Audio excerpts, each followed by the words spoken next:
beyond the foothills of Nepal and into the blue shadows of Tibet, where the peaks rise higher than thought itself, there lies a place that seems to resist the idea of being found. The older Himalayan maps drawn by the British Survey in the 19th century end abruptly near the Tsongpa Gorge. One explorer, a quiet man named Francis Younghusband, wrote in his 1896 journal that there were valleys that bend away from the world itself. His words were not cartographic. They were confessions. The valley he described is not written upon any surviving chart.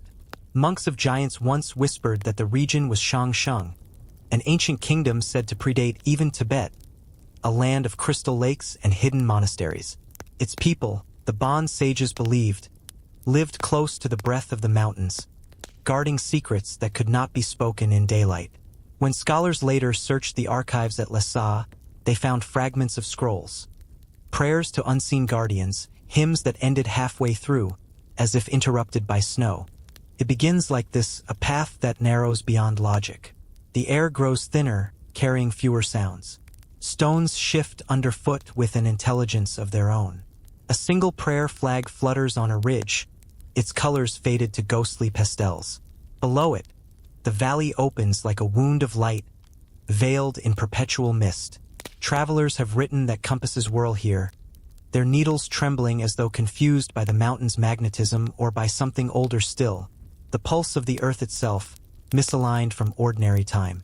Geologists once spoke of magnetic anomalies beneath the Himalayas, regions where the crust bends into deep subduction zones, distorting every human measurement. To the pilgrims who walk there, those same distortions are the breath of divinity. They speak of the mountains as living beings, ancient and awake. Each ridge, each echo, a syllable in an unfinished prayer. Along these slopes, stone lions guard forgotten passes. Some are eroded beyond shape, their faces erased by centuries of wind. Others still gleam faintly beneath the ice, their eyes cut with such precision that they seem to follow you as you move. The locals say the lions mark the border between what can be known and what can only be remembered. Beyond them, no road is steady. Even time feels uncertain, like walking through someone else's dream. Fragments of an older world hide beneath the snow.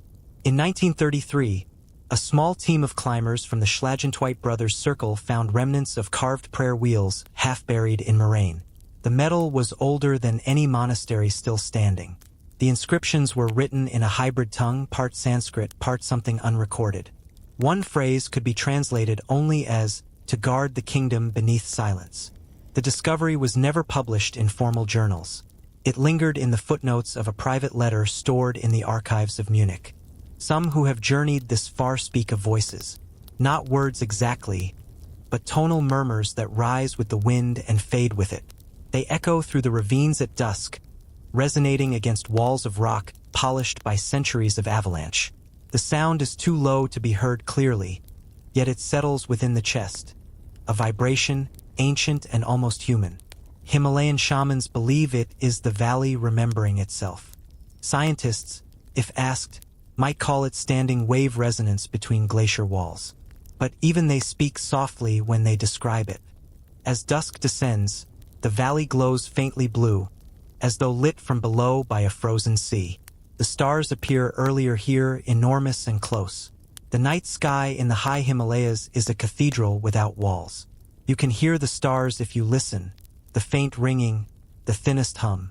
And in that silence, between one heartbeat and the next, the listener begins to understand why no one ever mapped this place again. Long before Buddhism reached these heights, the Bon practitioners of Mount Kailash told stories of a sanctuary hidden beneath the mountain roots. They called it Ngam Ring, the Still Valley, a refuge built by beings who never died, only faded into light. Archaeologists at the turn of the 20th century dismissed such legends. Yet photographs taken by Captain Bailey during his 1913 expedition show something that lingers in the imagination. A pattern of stones arranged in concentric rings, like ripples frozen in rock. When measured, their alignment points toward a star that vanished from our sky nearly 2,000 years ago. Whether by design or by accident, that pattern mirrors the structure of certain Himalayan mandalas. Sacred maps meant not to lead the traveler outward, but inward. Perhaps this valley is one such mandala, drawn upon the earth itself. To enter it is to step inside a prayer too vast to finish. The scientific explanation came slowly, shaped by decades of fieldwork. In 2004, a joint Indian and European expedition conducted full DNA sequencing and isotope analysis of the remains. They found that the individuals were not a single group. Two distinct genetic lineages existed, one South Asian, the other of Eastern Mediterranean origin. Their diets differed, their footwear differed, even the metals in their ornaments came from far-apart lands. It seemed that two groups, possibly pilgrims and their foreign guides, had met the same fate at the same time. But how? Meteorologists studying the valley noted a pattern of sudden, localized hailstorms unique to the region. Storms so violent that ice the size of cricket balls can fall for several minutes at a time. At Rupkund's altitude, with no shelter and thin air, such a storm would be lethal. The injuries on the skulls matched precisely the impact of high-velocity hailstones. The legend, it turned out, was not metaphor. It was memory, a 1,000-year-old oral account of a real event. Yet facts never erase wonder. They only shift its direction. The locals had always known the lake was sacred. In some rituals, travelers still offer rice and cloth to the spirits sleeping below. The Nanda Devi Raj Jat pilgrimage, which takes place every 12 years, passes near the lake. Pilgrims chant to the goddess Nanda, the Himalayan consort who protects the high valleys but punishes pride. The story says that King Jastaval of Kannauj once ignored the goddess's warnings, leading his queen and entourage through the sacred mountains on a celebratory march.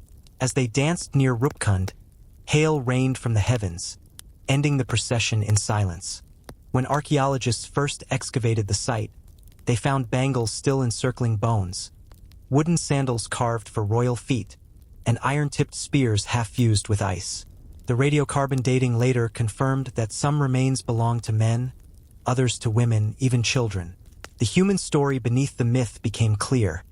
Perhaps a pilgrimage gone wrong, a festival turned fatal beneath an ancient sky. Even so, one question remained. Who was the tall figure found near the center of the lake, surrounded by what looked like ceremonial offerings? Among the skeletons, one body stood out. It was longer-limbed, buried beneath deeper ice, and positioned differently. Arms crossed over the chest, head turned toward the mountains. Beside it lay a bronze circlet and a wooden staff carved with symbols of the sun. When local priests saw the photographs, they nodded in quiet recognition. "The king," they said. "He still sleeps." To scientists, it was a curiosity, perhaps the leader of the doomed expedition.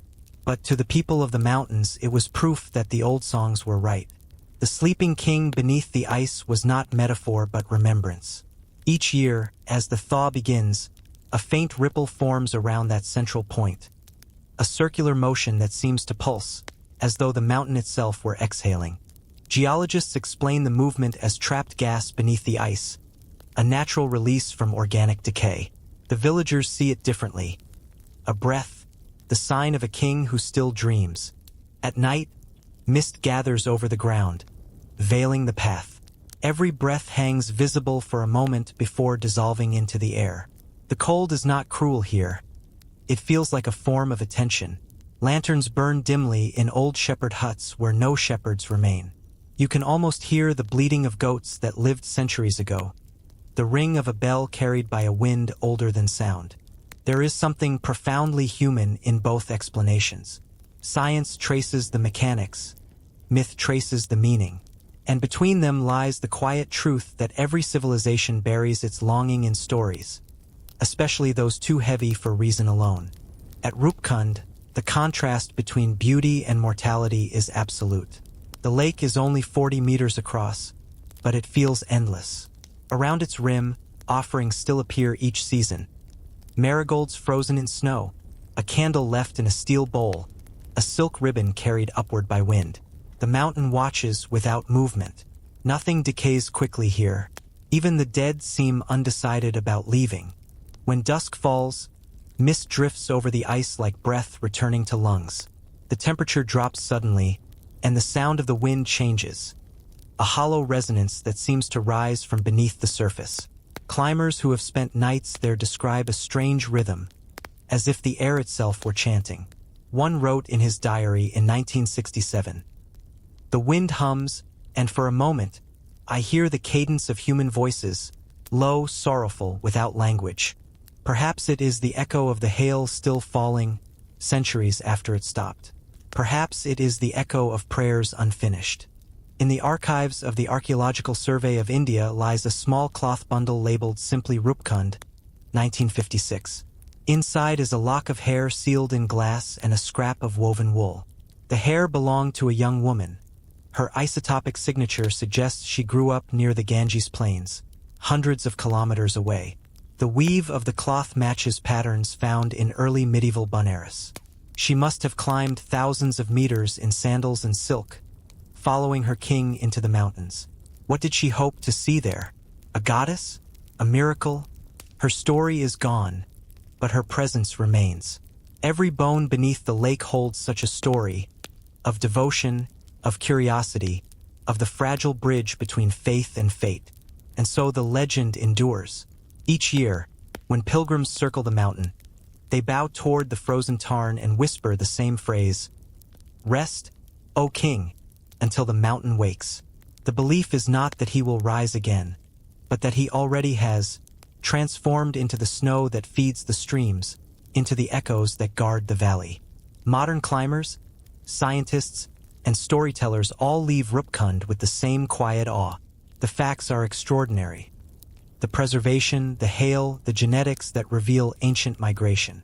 Yet none of it explains the stillness, that intangible feeling that one stands at the threshold of both history and myth, that what sleeps beneath the ice is not just a body, but a memory waiting to be understood.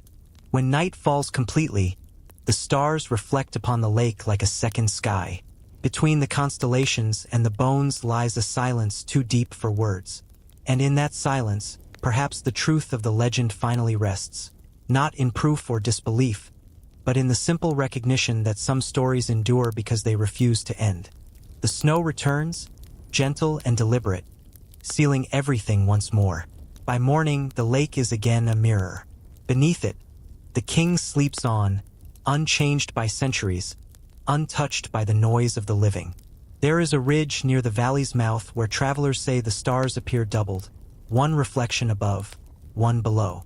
The scientists once attributed this to ice crystals in the upper atmosphere, a mirage known as a superior reflection. The monks of Tholing Monastery had a different explanation. They believed the second sky was the entrance to the hidden kingdom, the mirror realm where the enlightened walked unseen beside the living. One monk wrote that if you breathed slowly enough and watched long enough, the reflection would separate from the sky and open into a doorway of faint light.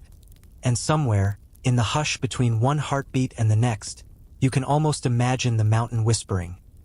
Not a warning, not a curse, but a lullaby to its own forgotten children. High above the valleys of Bhutan, where the clouds move like living seas and each ridge seems to float rather than stand, there once stood a temple that no longer answers to gravity. The locals call it Lari Dra, the sanctuary of the sky. In the oldest chronicles of Paro and Bumtang, it is described not as a ruin, but as a vanishing, a structure that dissolved into mist so completely that only its echo remained. The temple was real. Fragments of its foundation still lie scattered across a high ridge near Jomalhari, one of Bhutan's sacred mountains, whose summit rises more than 7,000 meters above sea level. Archaeologists who surveyed the site in 1999 found the remains of intricately carved stones, portions of wooden beams blackened by centuries of exposure, and, most mysteriously, copper bells fused into the rock as if melted by some long-forgotten fire. Yet there is no record of conquest or natural disaster. In the oral memory of the nearby yak-herding families, Lari Dra was not destroyed, it ascended. In the local dialect, they speak of it gently. When the storm came, the temple went upward. Legends trace its origins to the 8th century. During the time of Guru Padmasambhava, the Indian mystic who brought Vajrayana Buddhism into the Himalayas. He is said to have founded 8 hidden temples across the high passes, each aligned with a particular element: fire, stone, water, air, ether. Lari Dra, they say, was the temple of air. It stood upon a ridge so narrow that the pilgrims could hear wind whistling beneath their feet, as if the earth itself had turned hollow. The monks who lived there were called Lungpa, the keepers of breath. Their meditation focused not on thought, but on sound, the sound of air moving through the world's lungs. According to Bhutanese chronicles known as the Nyingma Jubum, the Lungpa were masters of Thodgal, the practice of dissolving vision into pure light. Their chants were said to weave with the wind, their prayers never written, only spoken into the air. The mountain itself became their scripture, its whistling passes their verses. The last written mention of Lari Dra appears in a tax ledger from 1621, during the reign of Shabdrung Ngawang Namgyal, the unifier of Bhutan. After that, it disappears. By the early 1700s, travelers passing through the region reported only rings of smoke that hovered for hours above the cliffs. No stones, no roof, no sign of collapse. Only the faint scent of sandalwood where no incense burned. When modern historians investigated, they found the site geologically unstable, perched above a deep subglacial cavity where warm air from below meets freezing wind from above. In certain conditions, dense fog can form instantly, engulfing everything in seconds. The vapor refracts light, creating the illusion of rising brightness, a phenomenon meteorologists call a glory. Pilgrims of old would have seen this as the temple's ascent, the sanctum dissolving into the sky. And perhaps that is not falsehood, but translation, the language of faith describing what science later names. Even today, hikers who climb Jamalhari's southern slopes report strange acoustics. The wind there hums as if passing through unseen corridors. On clear mornings, one can hear what sounds like low chanting drifting through the fog, though no monastery lies within miles. Audio analysis of field recordings taken in 2011 by Bhutan's Cultural Preservation Department revealed harmonic frequencies corresponding to Om Mani Padme Hum, the most universal of Buddhist mantras. Whether this is coincidence or echo remains unknown. No one ever claimed to pass through it, only that the air changed, that silence deepened, becoming almost tender, and that afterward, even ordinary days felt altered, as though the world had acquired a secret pulse. The legend deepens still. They say the monks of Lari Dra foresaw their own disappearance. In their final days, the clouds thickened around the mountain earlier than usual, the sky turning a luminous silver gray. Witnesses from a nearby hermitage described seeing threads of light moving upward through the fog, as though the very air had become fluid. Then, one evening, a great silence fell, so complete that even the river below stopped sounding. When the clouds cleared, the temple was gone. Only the bells remained, melted and half-buried in stone. Local scholars often compare the story to that of Taksang, the Tiger's Nest Monastery, which also appears to hang suspended between rock and air. But while Taksang endures as a place of pilgrimage, Lari Dra exists now only as a direction, a compass point in the mind, not the map. Monks in nearby Paro still face that way during evening prayers. To remember the sound of the wind, they say. In 2014, a small expedition from Thimphu's Royal University excavated near the ridge where the structure once stood. They unearthed shards of ceramic bowls decorated with turquoise glaze and a small reliquary sealed with beeswax. Inside lay a parchment too fragile to unfold. Under ultraviolet imaging, fragments of script emerged, a mantra repeating the words Sadang Nyamalari, which translates roughly as earth meets sky. The ink used was not ink at all but pulverized mica mixed with resin. When light struck it, it shimmered faintly, even after 1,000 years. Perhaps the monks were recording their own departure. One scholar suggested the text was part of a terma, a hidden teaching intended to be discovered only when the world was ready. But perhaps it was simpler, a farewell, written in light rather than words. There is an odd symmetry in the physics of this place. Meteorologists note that the high valleys near Jamalhari create an almost perpetual updraft, warm air from the Indian plains rising to meet cold Tibetan currents. When this happens at dusk, clouds lift vertically instead of drifting. Viewed from below, it can seem as though the mountains are exhaling their own temples. The locals have a word for this, lacho, the god's breath. Maybe Lari Dra was the breath itself, the architecture of devotion carried upward, made weightless by faith. The villagers who live nearest to the ridge still perform an annual ritual in early autumn. They light butter lamps at the edge of the cliff and ring small copper bells until the sound merges with the wind. The ceremony is not for mourning. It is for remembrance. They say that as long as someone listens, the temple still sings above the clouds. A visiting ethnomusicologist once recorded the ritual and slowed the audio by a factor of 10. When played back, the frequencies aligned with harmonic patterns used in ancient Bhutanese Dranian music, tones meant to imitate the resonance of the wind through pine forests. The similarity was exact. What began as worship may have been, in its earliest form, a sophisticated manipulation of sound and air, human voices tuned to nature's frequency, merging until both disappeared. At the heart of the valley stands a cairn of stones bound with thin cords. No inscriptions remain. The cords, even after centuries, do not fray. Pilgrims leave small offerings, a single coin, a feather, a folded scrap of verse. The wind moves through them softly, and in its motion one can almost read the rhythm of a forgotten language. Standing there, one begins to understand why people spoke of ascension, not ruin. The fog swirls and settles. The sky itself seems to breathe. The stones hum underfoot, faint but certain. The mind grows quiet. One can almost imagine the monks still there, invisible but listening. Their prayers rising not as smoke, but as vibration. At sunset, the mountains burn with light. The peaks reflect the dying sun like molten gold, and for a moment everything glows. Sky, snow, skin. Then the light fades, and the air cools into silver. The world feels newly empty, yet filled with a strange fullness, as if the mountain itself were the temple now, and the wind the chant that never ends.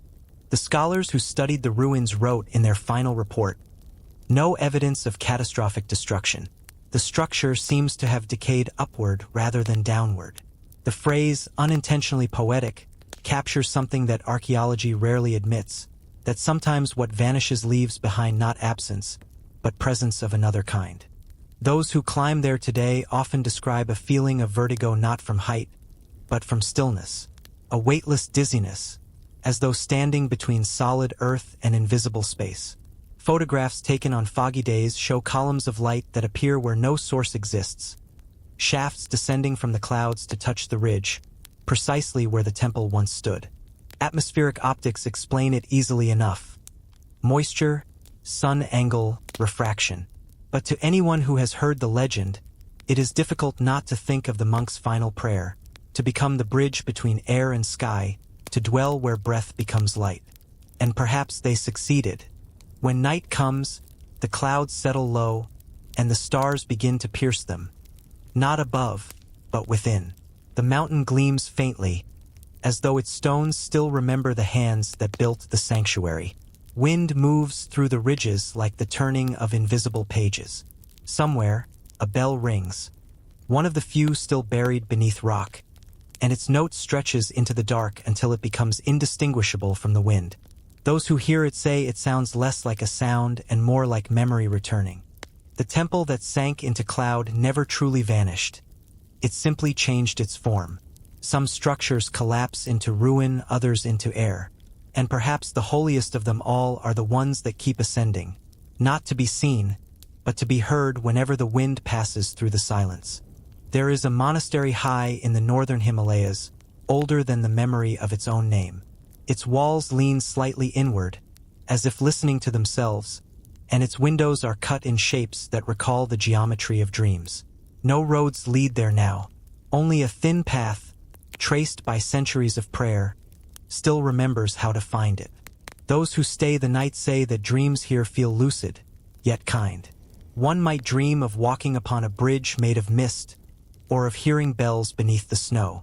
Upon waking, they cannot tell whether these were dreams or memories left behind by others who came before. Travelers who reach it describe a strange calm within its halls, a silence that feels sculpted, deliberate, as though the air itself had been instructed to rest. There are no murals left on its inner walls, no golden statues, no relics upon its altars. Only one object remains intact, set deep within the eastern corridor. A single mirror, framed in tarnished brass. It is not large.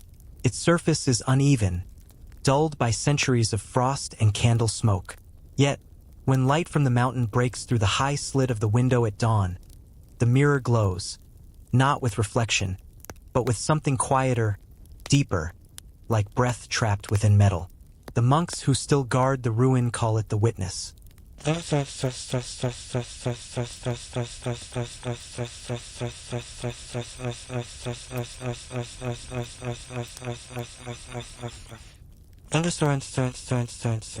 Historical records tell us that the monastery was once part of the ancient Gyuj kingdom, whose capital thrived near Tsaparang, in western Tibet, between the 10th and 17th centuries.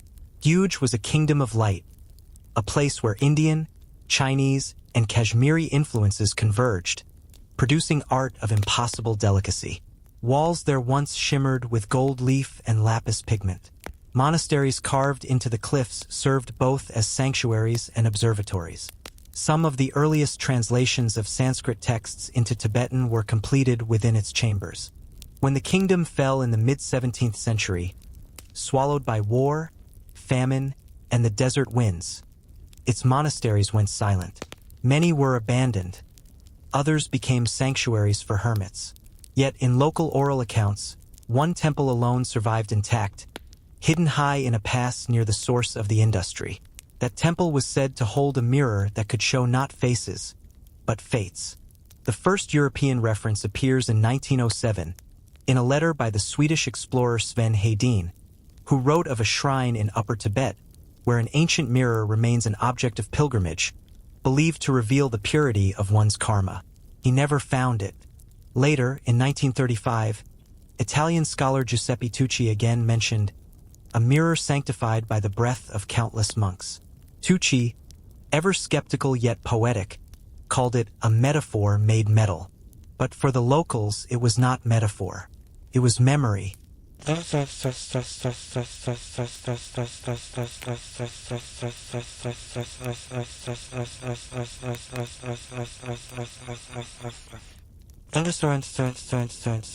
In the early 2000s, a group of Tibetan historians from the Sami Institute revisited this region. They found no city, no evidence of a kingdom, only layers of fossilized pollen beneath the permafrost, suggesting that this barren place was once covered in cedar forests.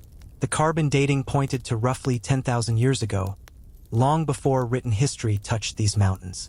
The report concluded that the legend of the hidden valley was likely an echo of human settlement lost to climate and altitude.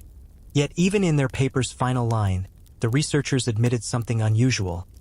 Despite the absence of ruins, one feels watched here, not by threat, but by remembrance. The mirror's origin, according to monastic lore, reaches back to the 13th century.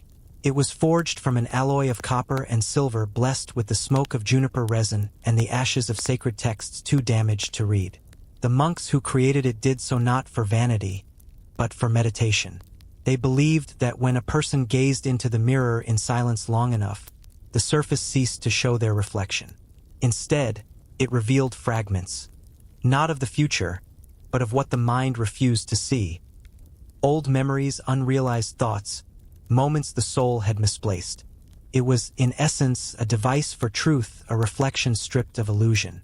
Over time, its reputation grew. Pilgrims journeyed for weeks to stand before it. Some claimed they saw nothing. Others spoke of visions so intimate they could not describe them.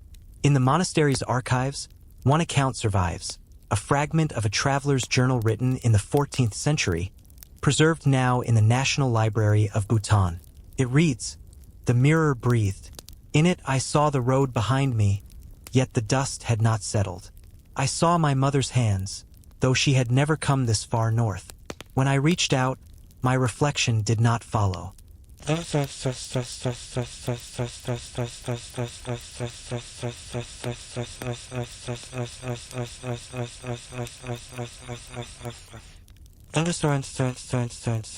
Modern researchers have studied similar artifacts, polished copper mirrors used across ancient Asia for ritual rather than adornment. Archaeological finds in China, Japan, and Tibet show that such objects were often engraved with sacred mandalas on their backs, intended to reflect not appearance but essence. Some could focus sunlight to illuminate sutras, turning radiance into text. Perhaps the mirror in the monastery was one of these, a relic of both art and metaphysics. But something about this particular one defies explanation.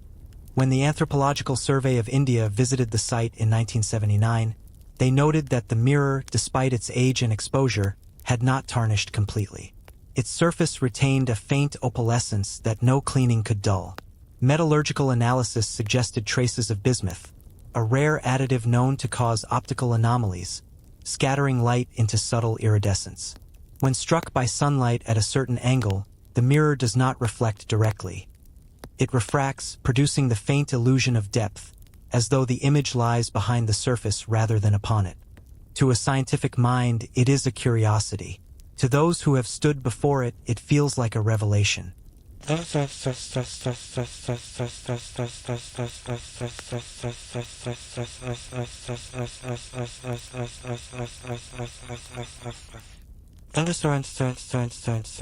Perhaps that is the true essence of this valley, a geography of memory, the kind that cannot be excavated, only felt. The monks once said that to find Shambhala, one must travel not north or east, but inward, through the stillness of one's own breath. Maybe the valley is not a destination at all, but a threshold, a pause in the world's sentence. The monks say that every century or so, the mirror chooses to awaken. When it does not show visions to all, only to those whose hearts are silent enough to listen. One story tells of a young novice who came to the monastery during a harsh winter in the 1800s. He was a wanderer, orphaned by avalanche, carrying nothing but a prayer wheel and a small book of poems. On the night of his arrival, the head monk invited him to sit before the mirror. For hours the novice watched only his own dim reflection. Then slowly the image changed. He saw not himself, but the valley below. The same valley he had crossed days before, now filled with water, glimmering beneath the moon. He took it as a vision. Weeks later, an early thaw broke the glaciers, flooding that same valley. When word reached the monastery, the old monk bowed his head and said, "The mirror remembers what we have yet to learn." Whether coincidence or prophecy, the story became legend.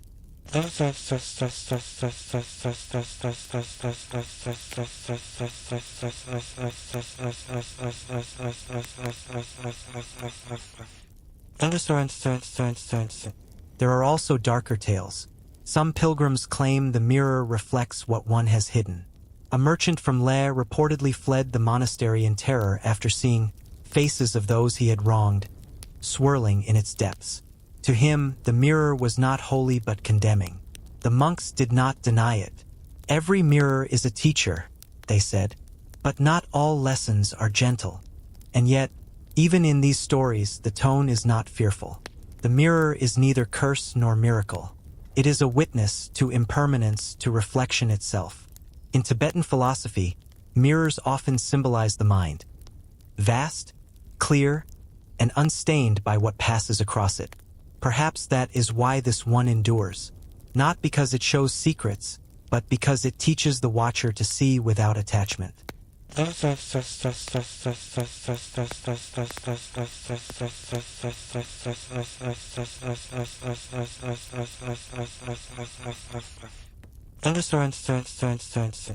In 2002, a small team from Lhasa University recorded optical readings at the site. They found that the mirror subtly magnified ambient light, creating a perceptual halo around the viewer's silhouette. Psychologists call this the Ganzfeld effect, sensory deprivation that induces mild hallucination. The monks call it seeing through the breath. It is perhaps both. The snow begins to fall again, erasing every trace of passage. The mapmaker's ink fades completely. The last mark he left, a small circle drawn at the edge of nothingness, resembles an eye closing in sleep.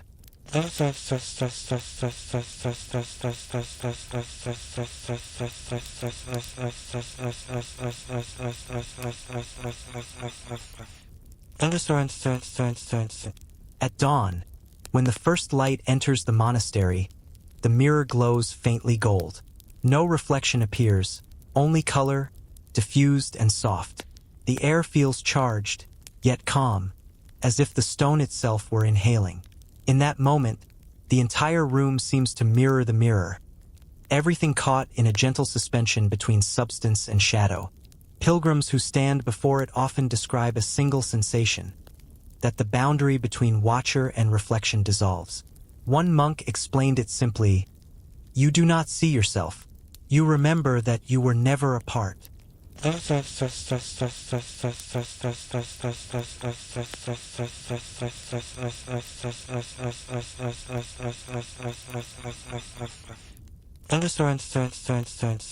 The monastery today remains mostly empty. Snow has reclaimed its courtyards. Wind moves through its corridors like the turning of unseen pages. Yet the mirror still waits, half hidden by frost, its brass frame green with age. When the clouds part and sunlight finds its way through the eastern slit, the old light returns, a pale shimmer, brief as a breath. The guide who tends the site says that every few years, a visitor lingers too long. They fall into silence, eyes unfocused, face calm. They are listening, he says, not looking, and when they rise, they do not speak.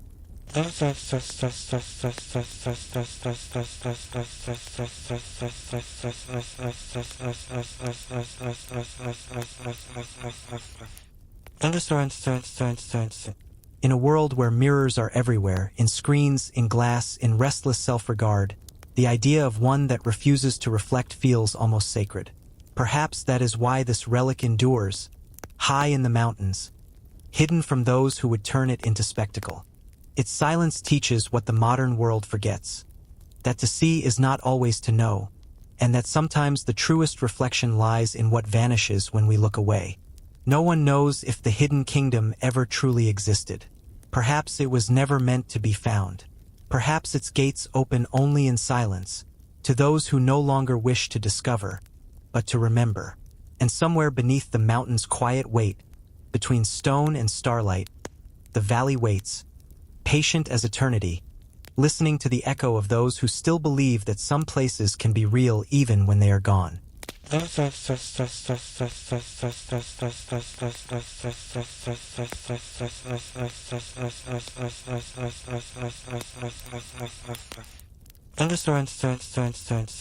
The snow thickens as evening falls. The last light of the sun turns the brass frame to fire. Then it fades, and the monastery returns to shadow. For a brief instant, before darkness settles, the mirror seems to hold a glow of its own. Not bright, but alive, like the last ember of a long-forgotten prayer. Perhaps it is only the reflection of a candle. Or perhaps it is something deeper, the memory of every gaze it has ever held, shining faintly in the silence, waiting for the next pilgrim to remember how to see. In the high passes of Nepal, above the tree line where the air turns thin and silver, there are bells that never stop ringing, even when the wind is still. They hang from wooden beams, from prayer poles half buried in snow, from the branches of dead junipers that have become skeletons of devotion. Travelers call them the bells of eternal snow. At first glance, they are ordinary. Small, rusted things of iron and bronze, no larger than a closed fist. But those who walk the ancient trails toward the Dhorung La Pass or the pilgrim routes of Dalpo swear they have heard their sound when no hand has touched them. In the hush of white horizons, the bells toll faintly, clear and human, as if the mountains themselves were remembering a forgotten language.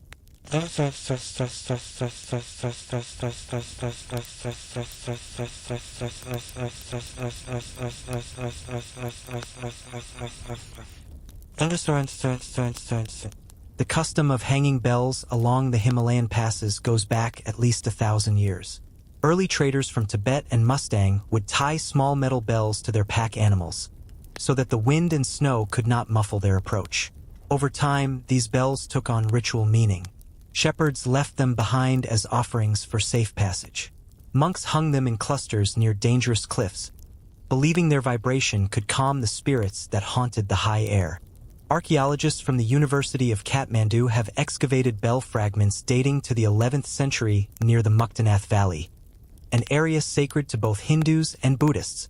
Some were inscribed with Sanskrit prayers, others with a spiral symbol representing the wheel of rebirth. The inscriptions are so faint now that only snow fills the grooves, creating white calligraphy upon rusted bronze. But the strangest thing is not their presence, it is their persistence. There is a place in the Himalayas where water appears to disobey its own nature, where a river once flowed against gravity, curling back toward its birthplace like a memory refusing to fade. Locals along the upper Tsangpo Valley in Tibet still tell this story, though few outsiders listen anymore. To them, it is not simply a river but a living myth, the breath of the mountains caught between worlds. High-altitude wind corrodes everything. With splinters, ropes fray, metal cracks with frost. And yet, these bells endure. Some hang by threads of sinew centuries old. Some have no ropes at all, only ice, gluing them to the beams. Still, when dusk falls, they begin to sound.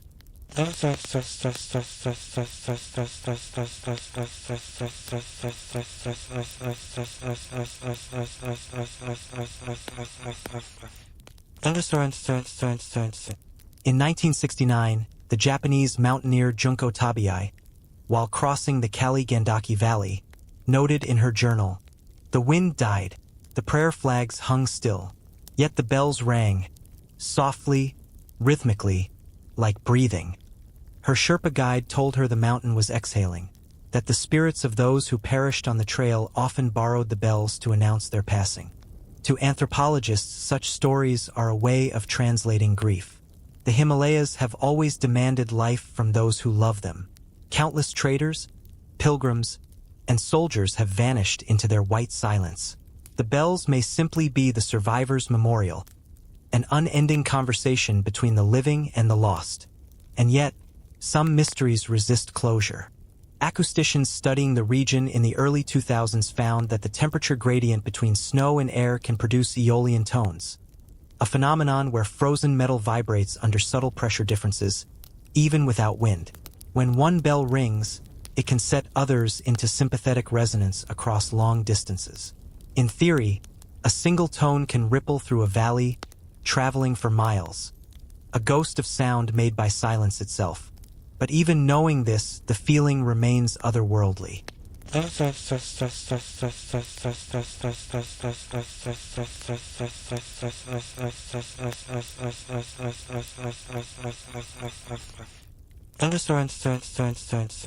Geographers call the river the Yarlung Tsangpo, a name that drifts through the chronicles of ancient China and the oral epics of Tibet. It begins high near Mount Kailash, a mountain the Bon and Buddhist pilgrims alike call the axis of the world. From there, it winds eastward for more than 1,000 miles before plunging into the deepest gorge on Earth. But somewhere between myth and mist, the water turns.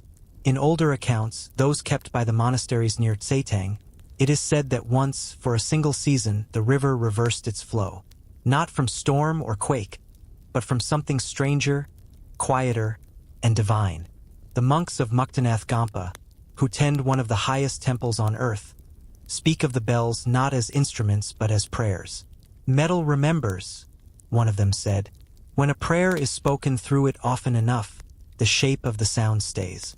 It continues to ring long after the lips have gone quiet." They believe that each bell carries the echo of the person who placed it, a vibration folded into eternity. When the mountain exhales, those voices return, thin but clear, reminding the world that devotion never ends, only transforms. Some bells, they say, ring differently depending on who hears them. A traveler burdened by sorrow might hear a low tone, soft as morning. A pilgrim in peace might hear only a single chime, like a drop of water falling into an unseen sea. The mountain decides the key.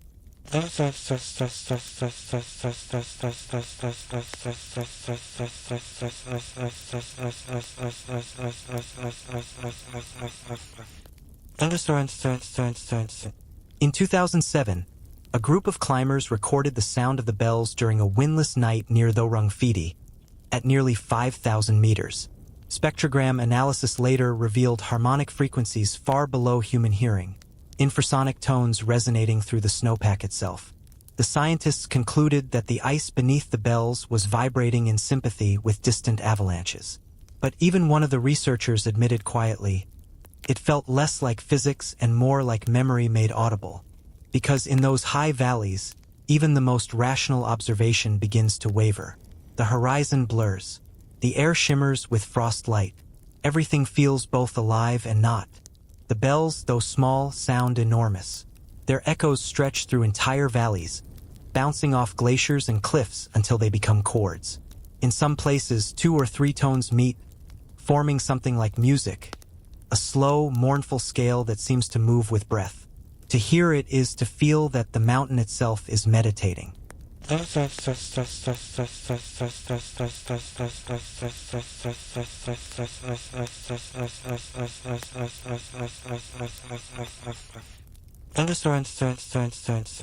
Locals tell one particular story about the origin of these eternal bells. Centuries ago, a lama from Dalpo, grief-stricken after losing his disciples in an avalanche, cast 12 bells into the snow. He prayed that their ringing would guide the spirits of his students home. When spring came, the bells could not be found. But at the next winter's onset, their sound returned, carried by the wind. The Lama smiled and said, "They have learned the way." To this day, 12 is considered the sacred number of bells for safe passage. Many travelers, before crossing the higher passes, tie a dozen small bells to the base of a cairn and whisper the names of those they love. They believe the sound will lead them safely through storms. No one can prove when it happened. Yet across faded scrolls stored in the Padala Palace archives, the same symbol appears. A spiral wave turning inward, drawn beside invocations to Avalokiteshvara, the Bodhisattva of compassion. The monks who painted it centuries ago believed the reversal of the river was not a failure of nature, but an act of grace, the earth inhaling after too long an exhale. When snowstorms strike, the bells ring in chaotic symphonies, thousands of tiny voices lost in white fury, and when the storm ends, only 1 or 2 remain ringing. That is how the mountain counts survival.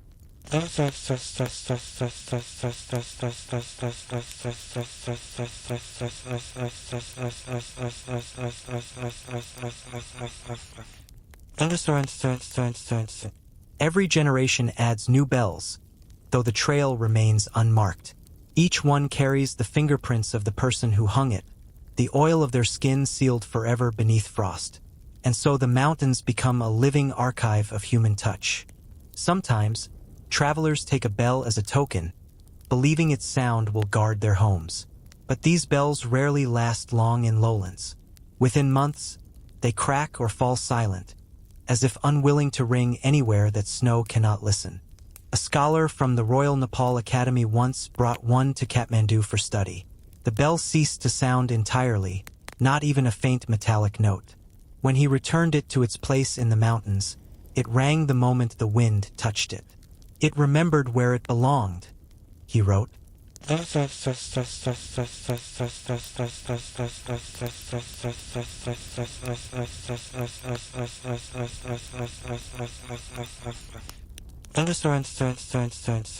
As night falls, the high passes vanish beneath shadow.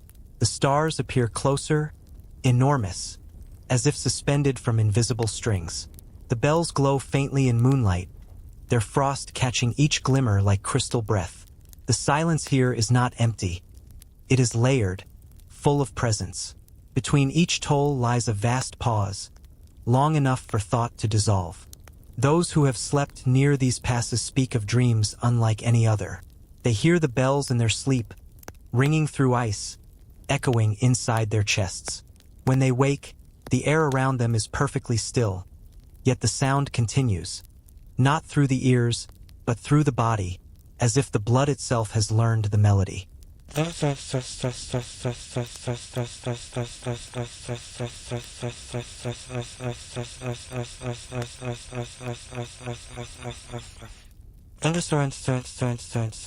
There is a kind of peace in that, the understanding that even in the harshest silence, something sings. In 1913, The British explorer Frank Kingdon Ward trekked through this same region, recording how his compass needles quivered near certain bends, as though caught between two magnetic breaths. He was searching for the Great Tsongpa Falls, rumored to rival Niagara in height. The local guides told him the waterfall marked the place where time folds, the gate through which the river once retreated into itself. Kingdon Ward dismissed it as folklore, but his journal entries betray hesitation. "It is peculiar," he wrote, "how the water appears to hesitate at each turn, as though remembering another direction. Perhaps that is what the bells were always meant to teach." For centuries, humanity has sought permanence in stone, in scripture, in empires. Yet here, in the heart of snow, the lesson endures in metal no larger than a child's hand. That endurance is not defiance, but resonance, the ability to keep vibrating even after the world has gone still. When dawn comes, the first light touches the bells, and their frost melts just enough to release a clearer tone. It is almost tender. Then the sound fades again into the wind.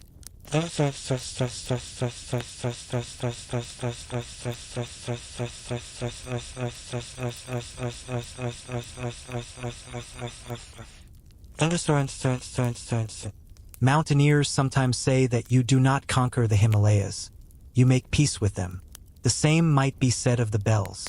They are not conquered by rust, nor preserved by reverence. They simply continue, vibrating, weathering, echoing the names of those who once stood beneath them. And maybe that is why their sound feels eternal. Because it is not the metal that rings, but everything around it. The air, the ice, the memories caught in snow. Each tone is a small resurrection, the world remembering itself through sound.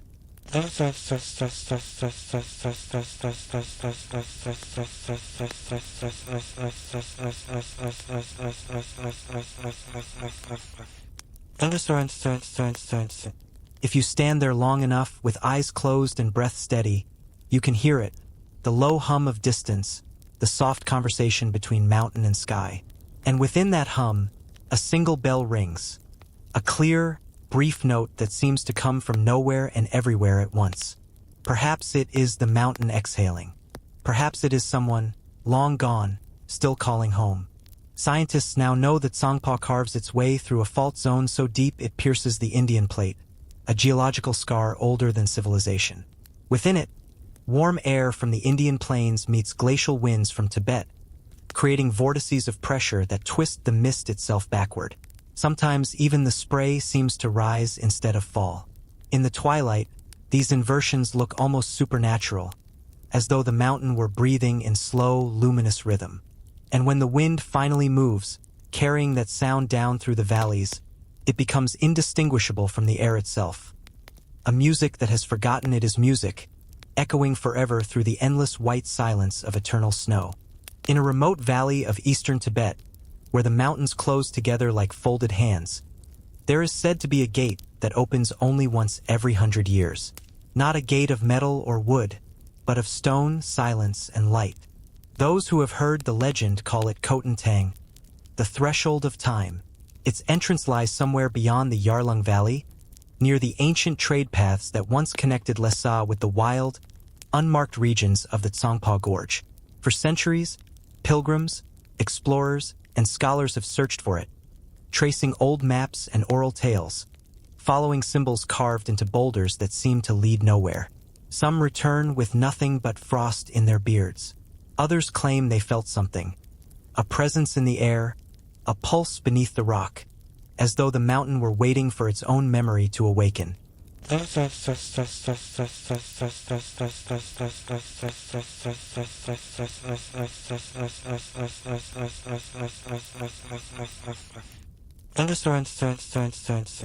The first recorded mention appears in a 9th century manuscript preserved in the Sami Monastery, Tibet's oldest temple.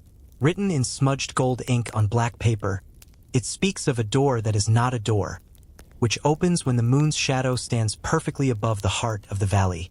Monks who studied the text later identified it as a celestial alignment, a rare event when the full moon passes directly overhead at a particular altitude, casting a circular halo of light that touches both walls of the gorge at once. The gate, they said, was not meant for the eyes but for the soul. To see it required stillness so deep that even the wind hesitated.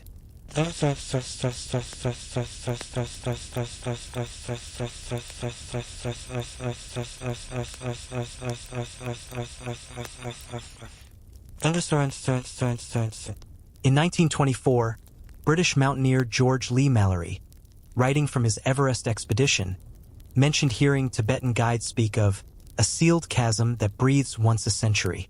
He thought it metaphor, a romantic idea for men who live in the shadow of eternity. But 20 years later, a Chinese geographer named Lu Shen claimed to have seen something more tangible.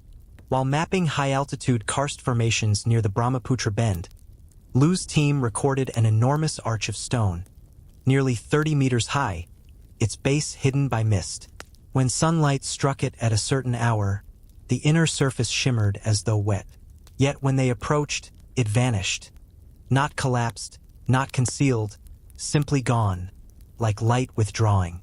Lu wrote that the phenomenon occurred during the Sajiedawa festival, which coincided that year with a lunar zenith. He believed they had witnessed a mirage caused by thermal inversion. Still, his journal ends with a single cryptic note. It felt less like seeing and more like being seen. For the monks who settled along its banks, that motion became a metaphor for life and return. The Bond scriptures, preserved in oral fragments, describe a silver serpent that left the ocean of time to coil upward into the sky, seeking its first drop. In those verses, the backward flow is not a river's rebellion, but the soul's pilgrimage toward origin, the desire to remember before it forgets.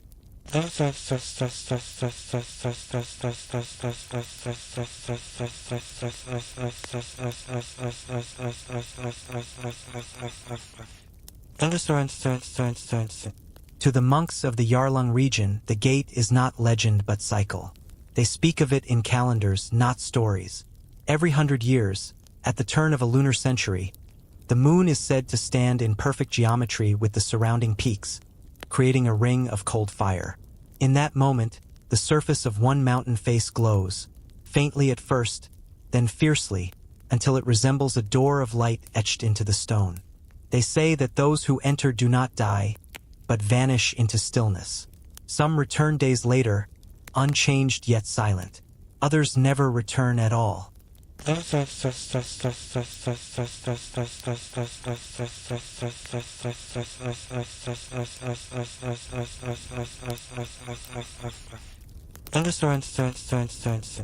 Modern scientists have offered gentler explanations.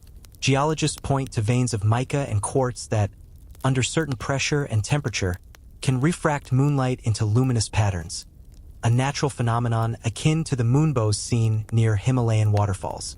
To them, the gate is no more than illusion, a trick of perspective and atmosphere. But even they admit the precision is uncanny. The alignment, by their own calculations, can occur only once every 100 years. The last known occurrence, according to monastic reckoning, was in 1905. The next will not come until 2005 plus 100 is equal to 2005. But the monks quietly corrected that figure, noting that lunar cycles are not exact. The next true alignment, they say, will arrive in 2086, when the full moon again stands directly above the gorge. No one alive today will see it, and perhaps that is the point.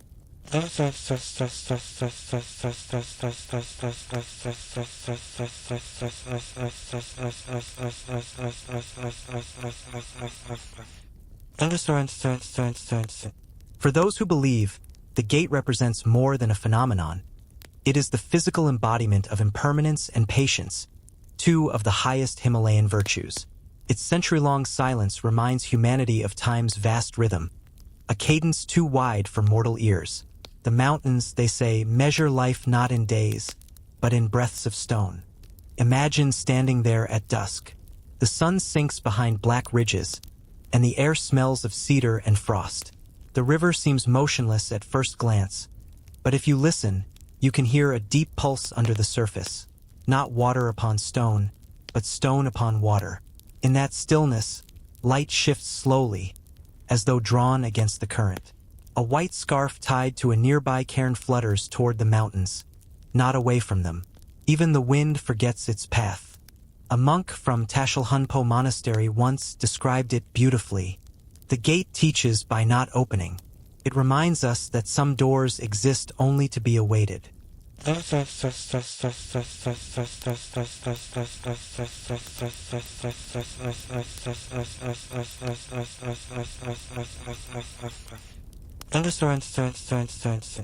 Archaeological surveys of the region have uncovered something that supports, if not the legend, at least its location.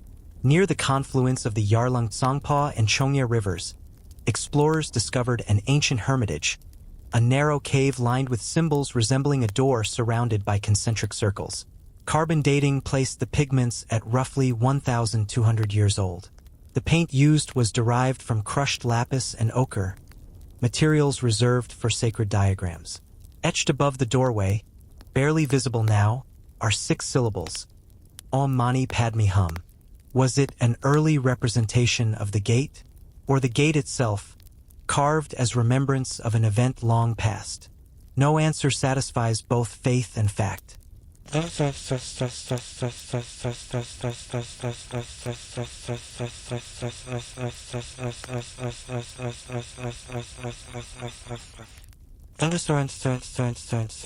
During the 1970s, a group of Tibetan scholars visited the site accompanied by a foreign film crew.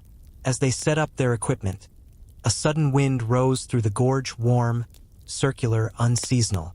The monks immediately began to chant.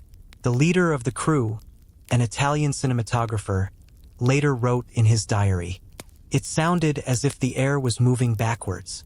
For a moment, the mist lifted, and I thought I saw a path of light running up the cliff. Then everything went still, and the cameras failed. The footage developed afterward showed nothing but white glare." The reels are kept today in the archives of the Tibetan Institute of Culture, labeled Light Distortion, Unexplained. There are rumors of artifacts buried near the bend where the river folds, small bronze bells and fragments of turquoise inlay, remnants of ancient Bon rituals. In 1998, a Chinese-Tibetan archaeological team exploring the Tsongpa Gorge recovered a half-submerged reliquary carved from river stone. Inside was a single strip of beaten silver etched with a script older than classical Tibetan, its meaning mostly lost. The only decipherable phrase read, "The path returns through its own echo."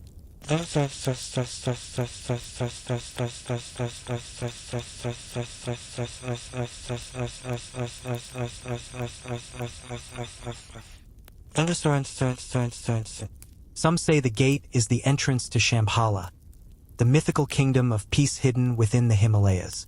Others say it leads nowhere but inward, that those who enter are walking through the illusion of time itself. Both interpretations may be the same truth in different tongues. When the monks recite the Kalachakra Tantra, the scripture that speaks of cycles within cycles, they point to the mountains as living examples. The ice forms, melts, reforms. Yet the glacier never disappears. It breathes, pauses, continues. The gate, they say, is a glacier of light, a pause in the continuity of being.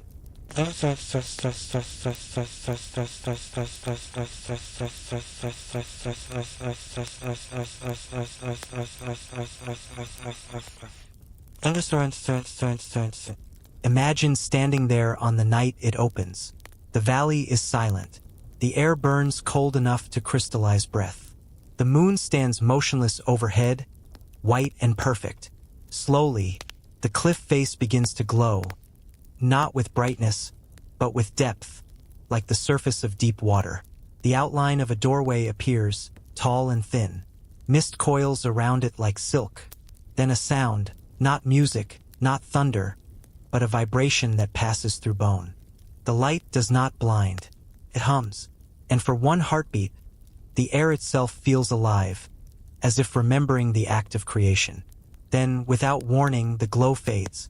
The cliff returns to shadow, and those who waited for the gate realize it has already opened, not in the mountain, but in them.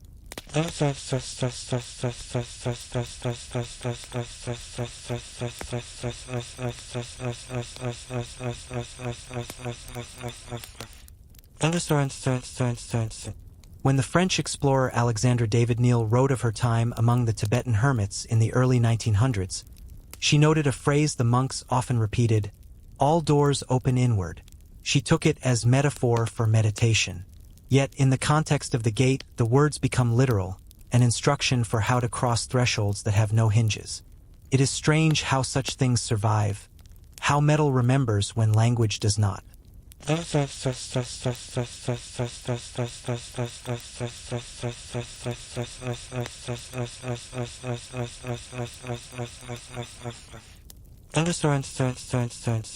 Today, satellites have mapped every corner of the Yarlung Valley, yet none have found the gate.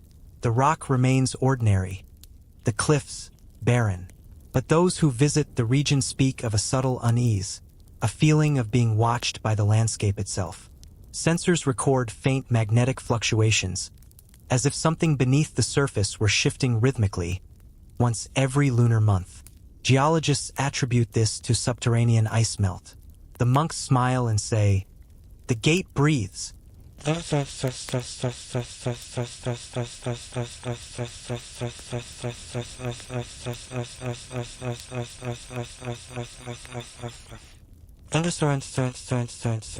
It may never matter whether the door is real. Its story has already done its work, reminding each generation to look for what opens rarely, what demands waiting, reverence, silence.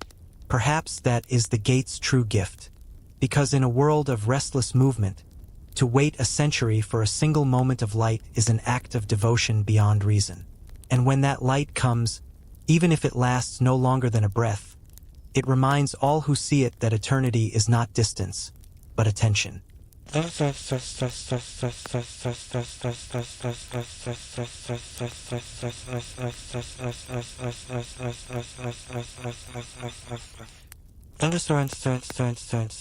Somewhere in the eastern Himalayas, the moon will rise again over stone.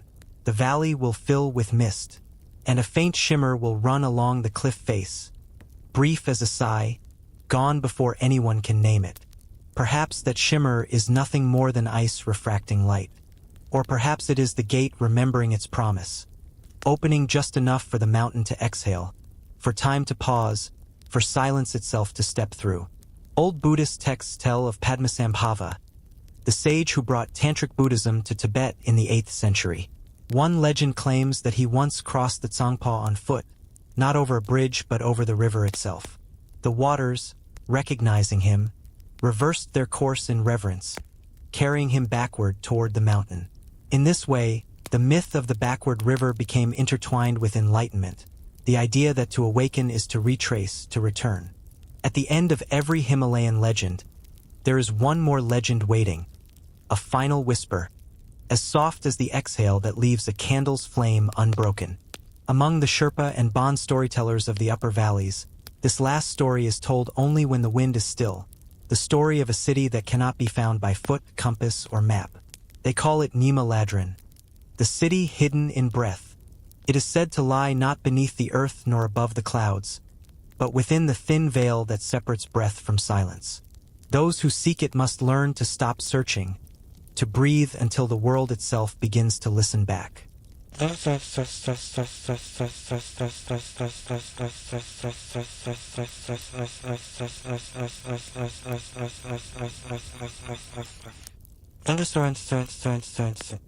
earliest written hint of the legend comes from a 12th century manuscript recovered from a collapsed hermitage near Mount Kailash, the mountain regarded as the axis of the universe by Hindus, Buddhists, Jains, and followers of Bon alike. The text, preserved in the Padala archives, describes a kingdom of mirrored air that reveals itself only when a pilgrim's breath aligns with the rhythm of the mountain's own. The passage ends abruptly. The doors of that city are not built of stone, but of the stillness between inhaling and letting go. Some historians have speculated that the author was referring to an early meditation tradition, a practice of Tsa Lung, the discipline of controlling inner winds or subtle energy currents, to achieve union between body and sky. But for the local monks, the city of breath is no metaphor. To them, it is the last of the hidden realms, a place glimpsed only when thought grows quiet enough to become air.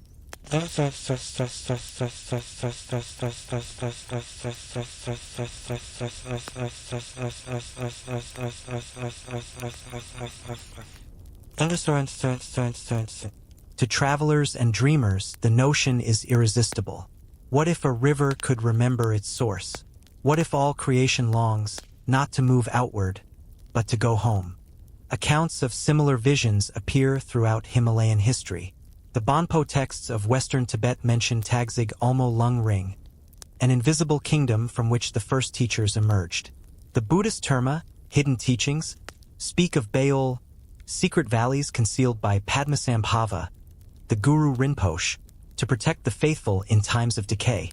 Explorers who have reached the Baol of Pamako and Khumbu describe sensations of deep calm, sudden bursts of color in the air, strange dreams of music. But this city, the city of breath, is something subtler, more interior. It has no walls. Its gates are lungs. The streets are silence. The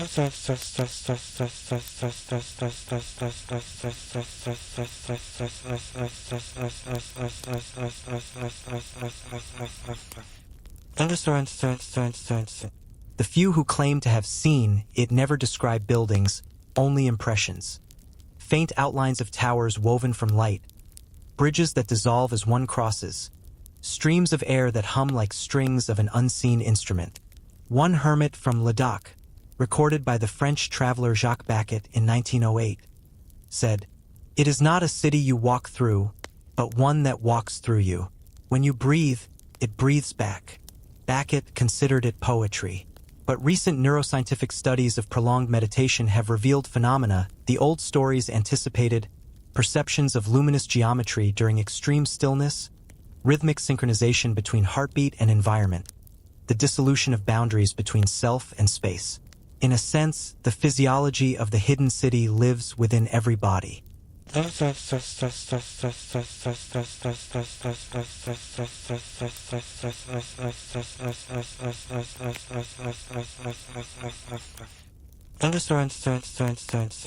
To understand how such a legend endured, one must see how the Himalayas themselves breathe. Each day, warm air rises from the Indian plains, meets cold Tibetan winds, and condenses into rolling mist.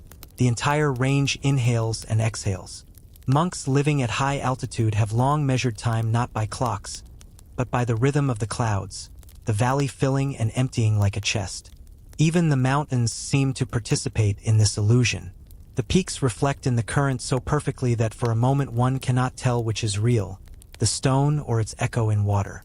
In early morning light, the reflections look like inverted mountains rising upward from beneath the surface. The locals say these are the shadow peaks, a mirror world beneath ours where time runs in reverse. The two realms meet only when the moon stands directly above the gorge, and for that brief hour, every sound grows distant. Even the bells of the monasteries grow hollow, as if drawn into the river's silence. This natural respiration may be the origin of the myth. To those who lived within it, the mountains were not landscape but body, a living being of immense serenity. The city of breath was its heart. In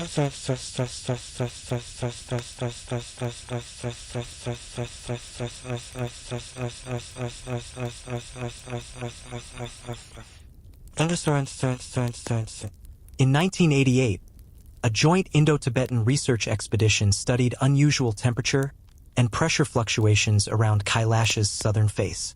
Their sensors recorded periodic pulses of wind emerging from fissures in the rock, rising in intervals close to human breathing, approximately 6 to 7 seconds apart. The scientists attributed the pattern to convective air trapped in the glacier tunnels.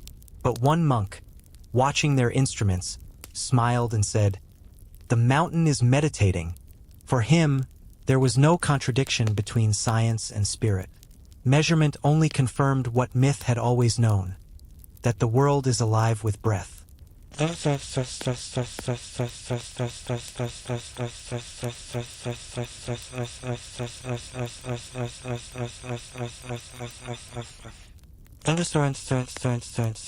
Every legend of the hidden city begins the same way, with silence.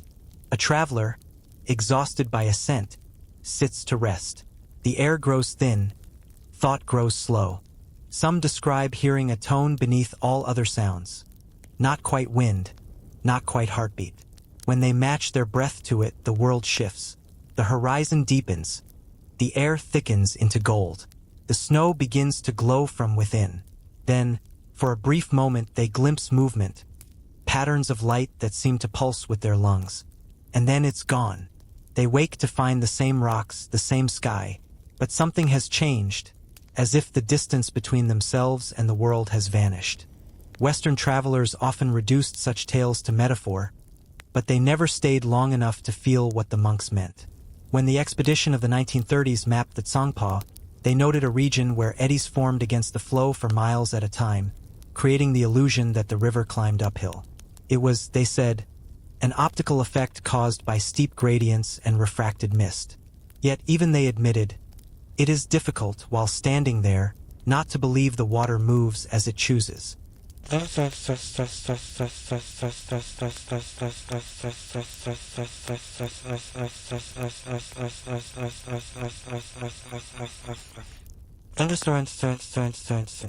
Archaeologically, there are echoes of this experience in ancient Himalayan art. The mandalas painted on monastery walls, intricate diagrams of cities and palaces, are not literal architectures but maps of consciousness. At their center lies a square within a circle, representing the meeting of matter and air. The pilgrim travels inward through gates of color until reaching the silent core, the palace of the breath. Some mandalas from the huge period even depict small figures seated at the four corners, exhaling streams of wind toward the center, a visual metaphor for merging with the invisible city. It may be that the city of breath was never meant to be discovered outside the body. It was always here, folded inside the act of being alive.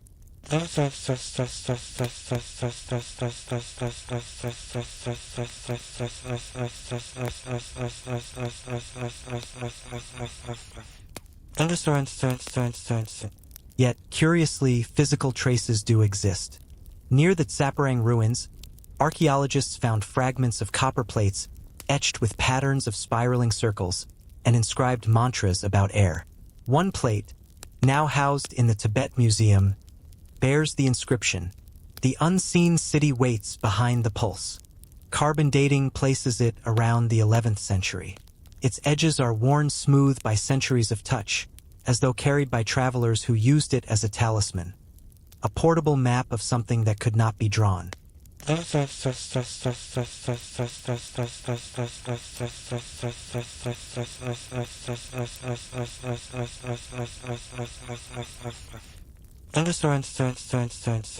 Sometimes, myth is just a deeper truth told in gentler language. In the 1970s, the anthropologist John Reynolds spent several years among the hermits of Dalpo. He wrote of a lama who meditated for decades facing an empty valley. When asked what he was seeking, the old man replied, "There is a city in the air there. Every dawn, I hear its gates open with the sound of my breath. But I must be patient. I have not yet remembered the rhythm." Reynolds later confessed that, one morning, he too heard something. A faint resonance in the valley wind, rising and falling in perfect cadence with his own inhalation. He never recorded it. "It felt wrong," he wrote, "to measure what was meant to be heard only once."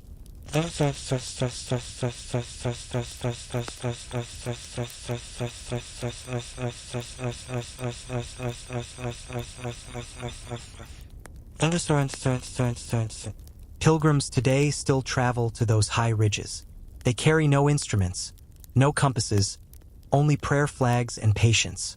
Some never reach any monastery, yet they return changed, their faces weathered but calm, their eyes carrying a kind of inward light. When asked what they saw, most say the same thing. Nothing, only silence that was breathing. Scientists might call it hypoxia, the mild euphoria induced by thin air. But those who have stood at 18,000 feet know the difference between dizziness and revelation. The former fades, the latter remains like music long after the concert ends.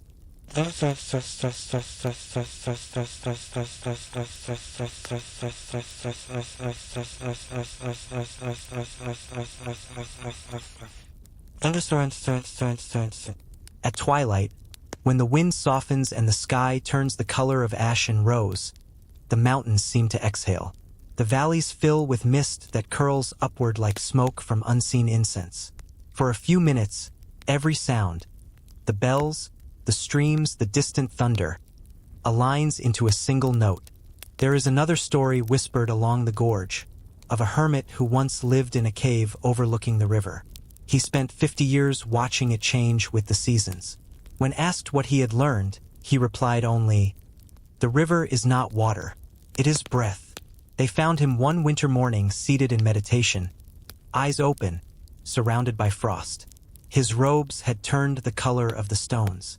The river beneath him was frozen mid-motion, as if the world itself had paused to listen. That is the hour the monks call Lungnying, the heart of air. They say the city of breath opens then, not to eyes but to awareness. One does not enter it by walking, but by remembering to breathe fully, to let the world's inhale become one's own.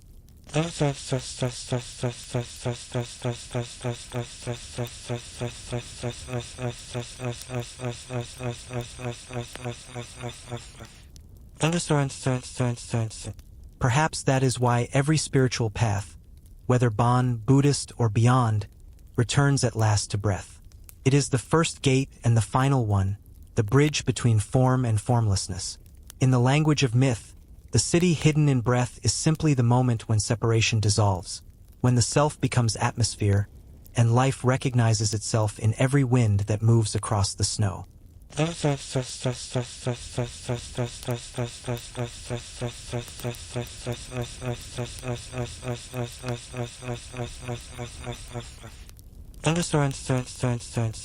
Night descends, the peaks fade into darkness, and the stars rise, endless, cold, merciful. Somewhere in that silence, a traveler sits, breathing slowly. Around them, the air glows faintly with frost.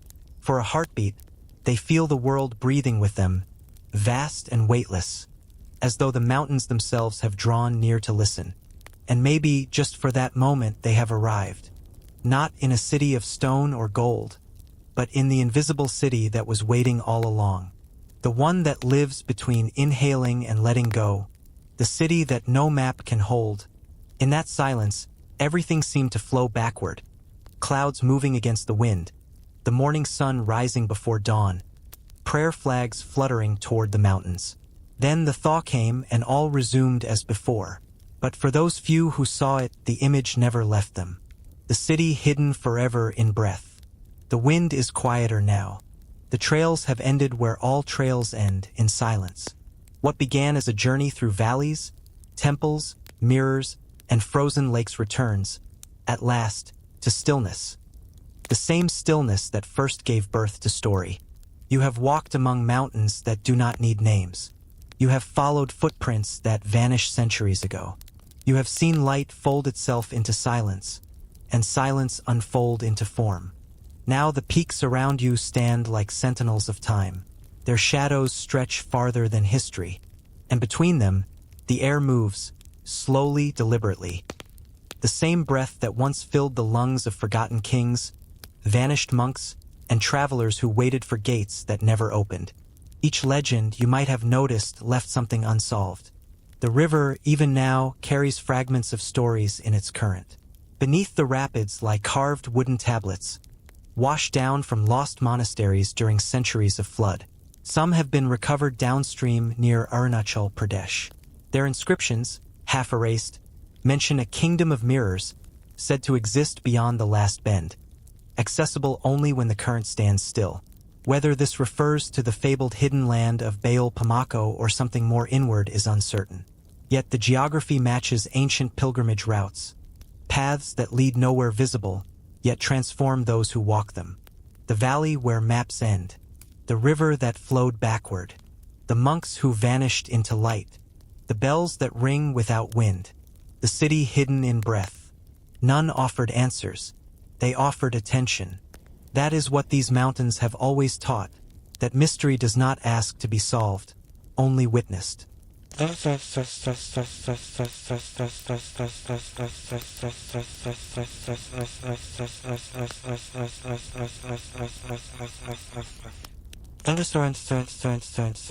If you were standing here now, high among the sleeping peaks, you would hear the same things heard by those before you. Modern satellites have traced every tributary of the Yarlung Tsongpa, every glacier that feeds it, every waterfall that conceals its depth. The mystery, at least to cartographers, no longer exists. Yet something remains, something unmeasurable, a faint disquiet that lingers even in data. Scientists studying the valley's sound profile record infrasound patterns below human hearing, vibrations that pulse like a slow heartbeat beneath the mountains. One physicist called it a resonant hum, as if the landscape itself were remembering. The faint whisper of snow settling, the hum of distant wind turning prayer wheels unseen, the slow, deliberate heartbeat of the earth beneath your boots. Everything here moves in centuries. The mountains breathe slower than memory, and they wait longer than belief. It's strange, isn't it? How silence can hold so much life. How something as cold as ice can remember warmth. How sound can linger long after the bell has fallen quiet. You begin to realize that all these stories, the valley, the library, the gate, the mirror, were never places at all. They were moments. Perhaps that is what the monks felt centuries ago when they wrote their spiraling symbols. Not superstition, but recognition. The earth too breathes, inhales and exhales. And somewhere in that rhythm, one breath folds into another, reversing for a moment, like a river finding its own beginning. States of awareness, each one a reflection of the same truth spoken in 1,000 languages of stone and wind, that what is hidden is not lost, that what vanishes does not end, that the sacred is not somewhere else, it is here, in the pause between one breath and the next.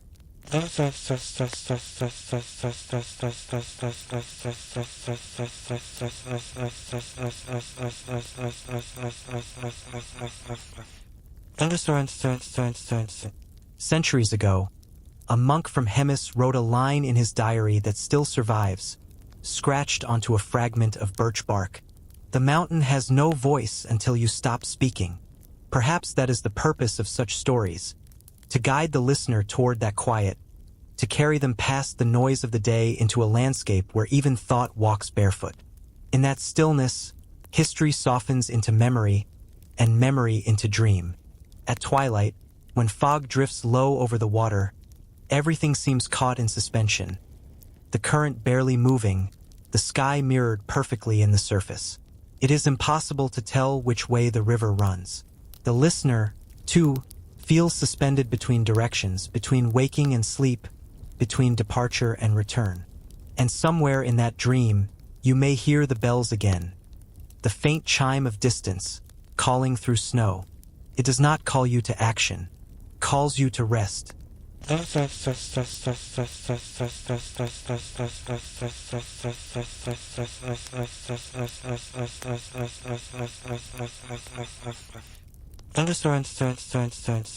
If you close your eyes now, you might see them all together. The frozen lake and its sleeping king, the monastery mirror glowing faintly in the dark, the bells swaying like lanterns of sound, the gate shimmering against a wall of moonlight, the city breathing quietly beyond sight. They are no longer separate stories. They are one long inhale, gathered from centuries of human wonder. Each legend was an attempt to make peace with the unknown, to give shape to awe. Every traveler, every monk, every explorer stood before the same mystery, and gave it a different name. Now, as you listen, it is your turn. Maybe that is why those who visit speak of leaving changed. They come seeking the secret of the backward river and leave with the sense that the secret is their own reflection, that the water has always been flowing both ways, outward through the world and inward toward the self. The mountain waits for you to breathe, not to understand, but to belong.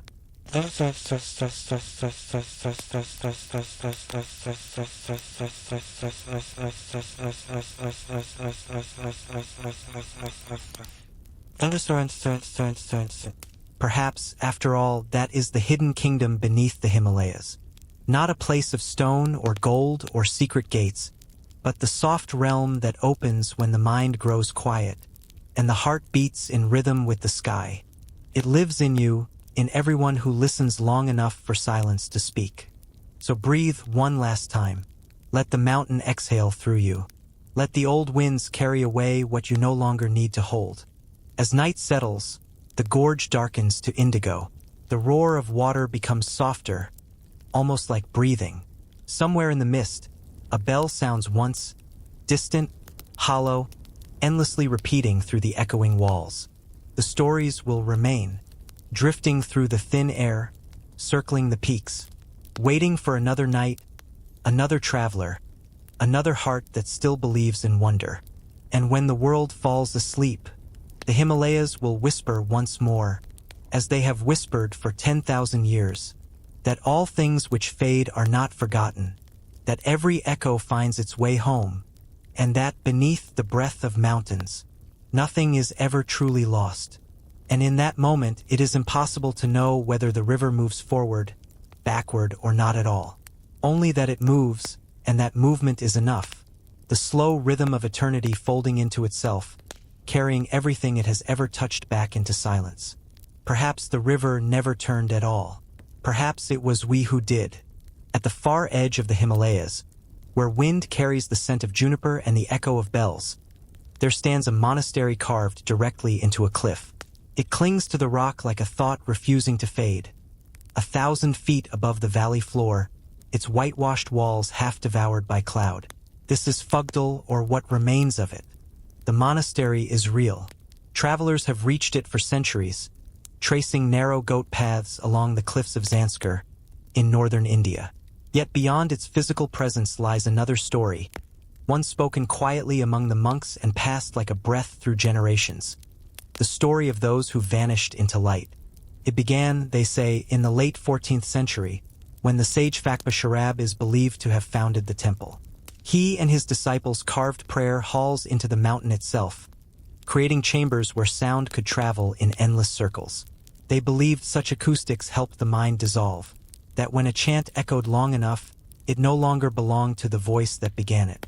But one winter, after days of meditation, a group of 12 monks failed to emerge from the main cavern. Their candles continued to burn behind the lattice of stone, and a faint golden radiance pulsed within. When the others entered to find them, the chamber was empty. Only robes remained, folded neatly beside bowls of melted snow. Centuries later, the phenomenon would be given a name. Rainbow body, the transformation of flesh into pure light, said to occur when meditation becomes complete. The earliest textual reference to it appears in the Zhangzheng Nian Gyud, the oral tradition of the Bon Masters. It speaks of adepts whose atoms became luminous, returning to the colorless sky from which all light comes. Skeptics called it poetry.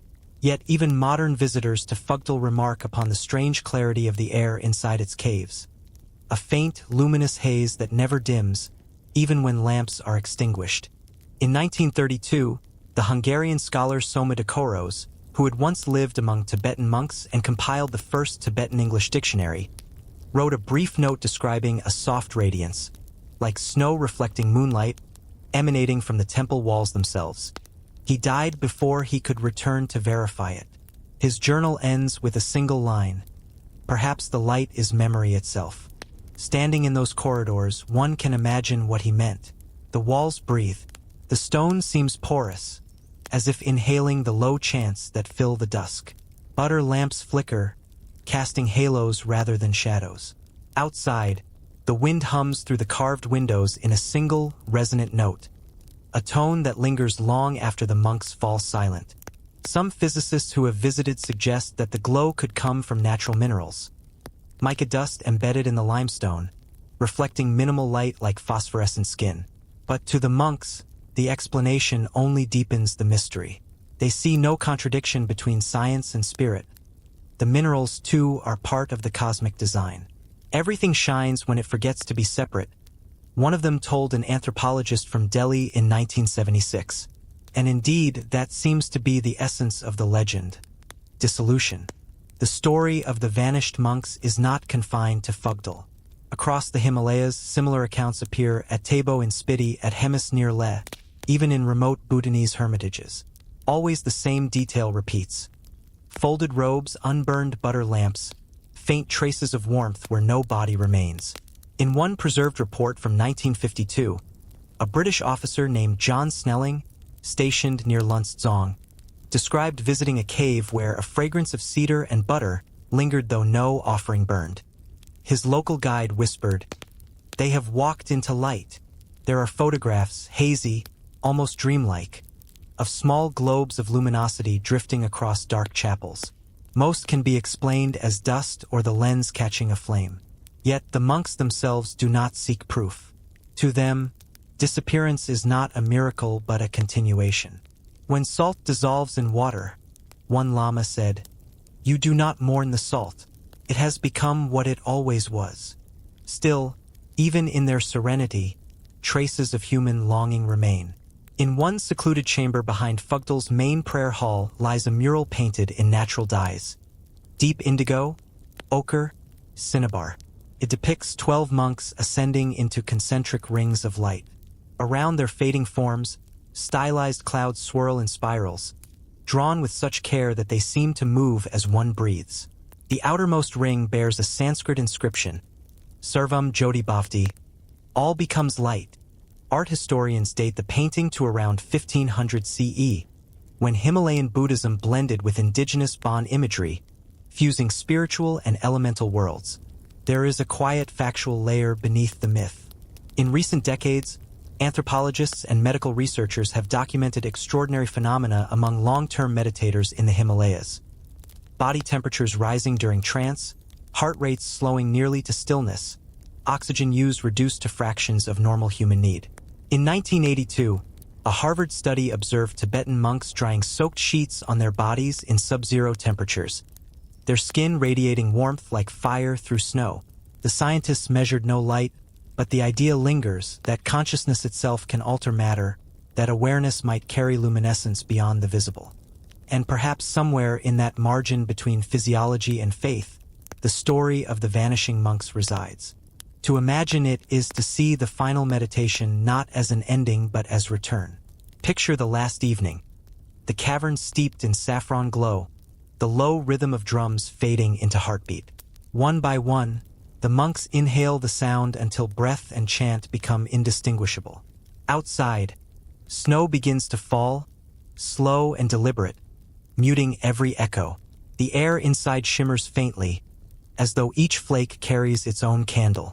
The light thickens, not bright, not blinding, but soft, like dawn filtered through silk. Then it subsides. When the others enter, nothing remains but the robes and the warmth of what has passed. Some say they became light, others say they became silence. Either way, something remains. A century later, when mountaineers climb near Zanskar and set camp below the cliffs, they sometimes report seeing faint halos glimmer across the rock at night, pale circles that move slowly along the monastery walls. Meteorologists call it a moonbow, refracted light from ice crystals in the air. But those who know the legend whisper that these rings mark the lingering paths of those who dissolved into the sky. On the coldest nights, the sound of chanting rises again, though no one is awake. Wind passing through the caverns mimics the human voice perfectly, each note a breath from the stone itself. The boundary between echo and presence blurs here. It always has. Perhaps the legend of the monks who vanished into light is less about disappearance and more about devotion. A reminder that enlightenment was never meant to dazzle, only to dissolve. Light, after all, does not declare itself. It reveals everything else. In the hush that follows, the monastery seems to breathe. Mist curls through the carved archways. Butter lamps tremble as if stirred by unseen hands. Somewhere, deep within the mountain, an ancient prayer continues in the language of elements. Stone answering snow, wind answering flame. If one lingers long enough, the world outside begins to fade. The cliffs, the river far below, the distances measured by days. Only the pulse of quiet remains. And in that quiet, one begins to sense what the vanished monks may have known. That enlightenment is not a flight into heaven, but the slow realization that the air itself is alive, that the light within the stone is the same that once burned behind the eyes. Perhaps they did not vanish at all. Perhaps they only became visible to what the night truly is. And when dawn comes, the first ray of sunlight enters the chamber, striking the mural where the 12 figures rise through rings of color. For an instant, the pigments glow with impossible depth, the reds deepening into gold, the whites shining like living snow. Then the sun moves on. Only silence remains. A silence that hums faintly, like the afterimage of light. A silence that feels almost human, waiting, breathing, luminous still. Somewhere beyond the pilgrim routes of western Tibet, hidden in a gorge carved by time and wind, the locals speak of a monastery that no longer stands. They call it the Library of Winds. No one remembers who built it or if it was ever built at all. Yet shepherds passing through those desolate valleys sometimes find silk fragments in the sand. Lengths of pale cloth covered in ink so faded that only the breeze seems able to read it. The idea of a library made not of stone or parchment, but of air, feels impossible to the modern mind. And yet there are hints, slivers of record left behind by early travelers. The first written mention appears in a footnote of Giuseppe Tucci's 1935 expedition notes, where he refers to an ancient Bon archive, its scrolls long vanished, said to sing when the mountain wind moves through its ruins. Tucci, a scholar of Tibetan culture, dismissed it as metaphor. Still, he noted the peculiar acoustics of the gorge near Tholing. The sound of wind there resembled whispered chanting. As if, he wrote, one were standing among invisible librarians reciting to themselves. The monks of that region, particularly those of the Nyingma lineage, preserve older stories.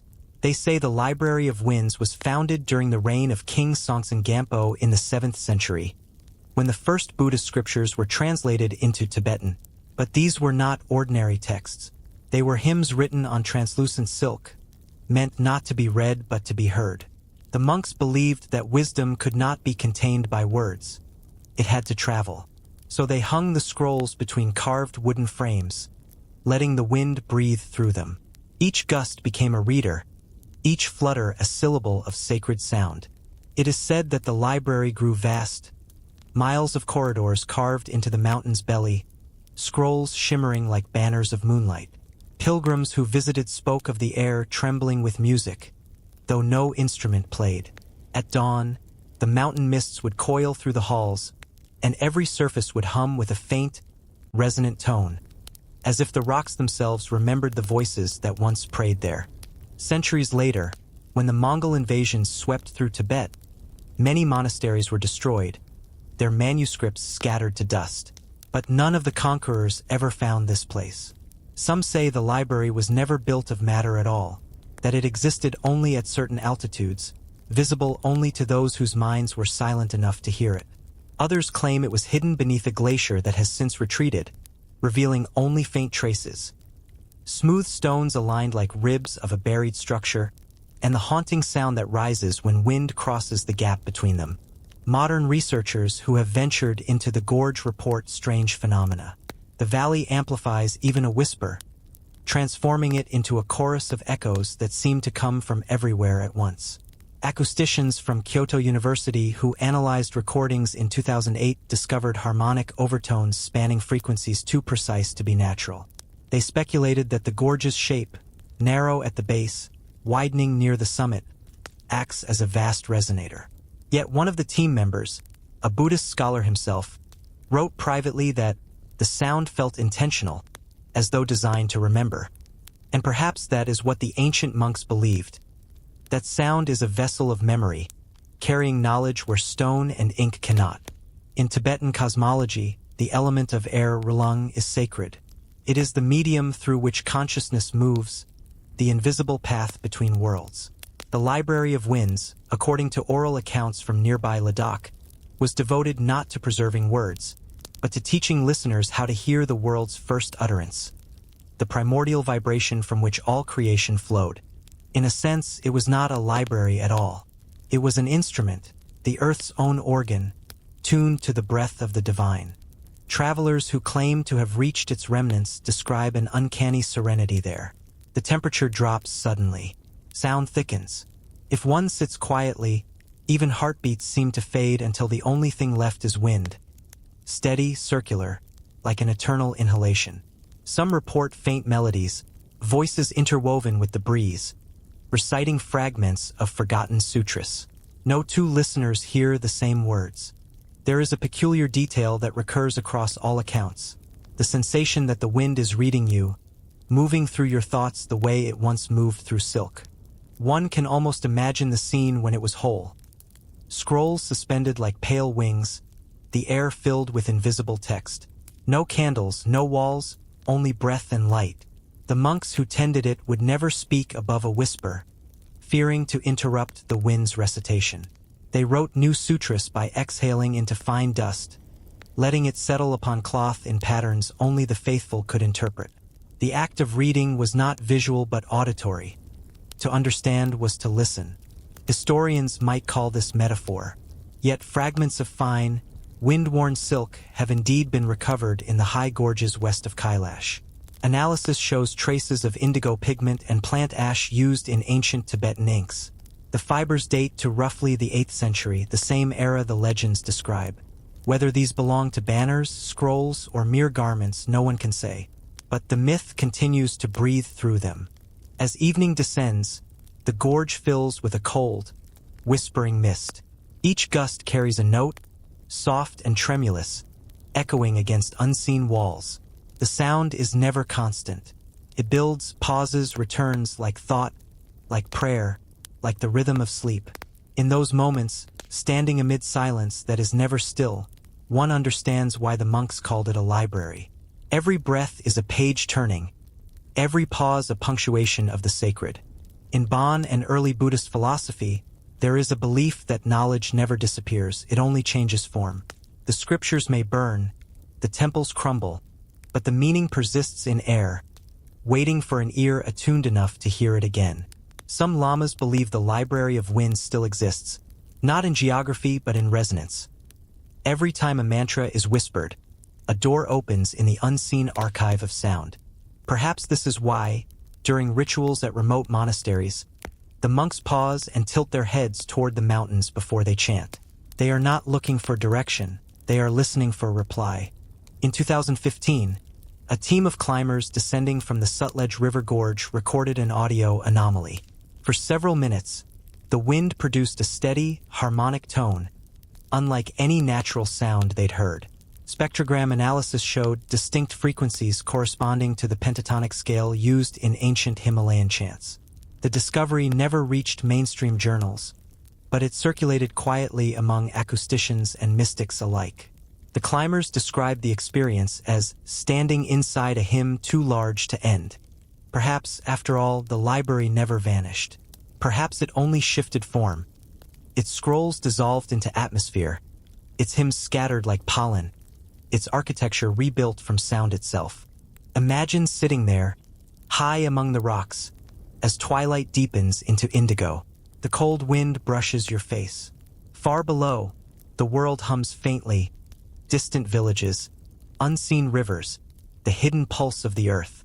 Each sound rises and blends into the next until you cannot tell which is the mountain, which is you. It feels as though the entire world is breathing one long, unbroken sentence. And maybe this was the monk's final lesson: that knowledge does not live in ink or in walls, but in motion, in the unseen current connecting all things. When night comes, the wind grows stronger. It moves through the gorge like a vast turning page, gathering every loose thread of air into rhythm. The stars appear above, cold and exact, their light trembling as if stirred by the same unseen breath. Somewhere in the distance, the last tone of the day fades into silence, or perhaps into something deeper than silence, the place where words are born. Those who have camped near the gorge say that as they drift into sleep, they hear whispers again, not outside, but within the mind itself. Fragments of languages they do not know, phrases that dissolve before they form. And when they wake, only the wind remains, moving patiently through stone and shadow. Maybe the Library of Winds was never meant to be found. Maybe it exists wherever silence listens long enough to remember what it once was. And so the legend endures, a library that needs no roof, no walls, no keeper, only the breath of the world, forever turning its invisible pages. In the upper reaches of the Himalayas, where the glaciers are older than memory and silence moves like a tide, there lies a lake so still that the clouds above it seem carved in glass. It is called Rupkund, a small, frozen tarn cradled high in the Indian state of Uttarakhand, nearly 5,000 meters above sea level. The wind there speaks in low tones. The air is thin, crystalline. From a distance, the lake appears almost ordinary, a mirror set into stone. But when the ice melts in early summer, the surface reveals what legend has guarded for centuries. Hundreds of human skeletons lying beneath the water, staring upward through time. For generations, the villagers of Wan and Lohajang called it the Lake of Souls. They told stories of a forgotten king who once defied the gods, and of the divine storm that answered his pride. The remains beneath the ice, they said, were his army, cursed to sleep forever. Even now, the elders recite the old tale as if it were memory. A royal procession winding through the mountains, banners bright against the snow, music echoing across the ridges. Then, without warning, the sky darkened. Stones of ice fell from the clouds, each the size of a fist, each striking with unearthly precision. When the storm passed, silence reigned, and no one remained alive. For centuries the story lingered, half myth, half warning. Then, in 1942, a British forest ranger named H.K. Madwell reached the lake on patrol and looked beneath the thawing ice. What he saw was not legend, it was anatomy. Hundreds of skeletons lay scattered beneath the surface, bones still wrapped in remnants of leather, wool, and jewelry. The discovery startled the world. Scientists called it a Himalayan Pompeii. Early investigators assumed they were soldiers, perhaps a lost army from General Zorawar Singh's campaign in the 1840s, when his troops vanished in the high passes of Tibet. But as the remains were examined more closely, the story deepened. The bones were ancient, carbon dating later placed them around 850 CE, 1,000 years before the British Empire ever touched the region. And the cause of death was stranger still. Each skull bore a single, deep fracture at the crown, as if struck from above by something round and solid.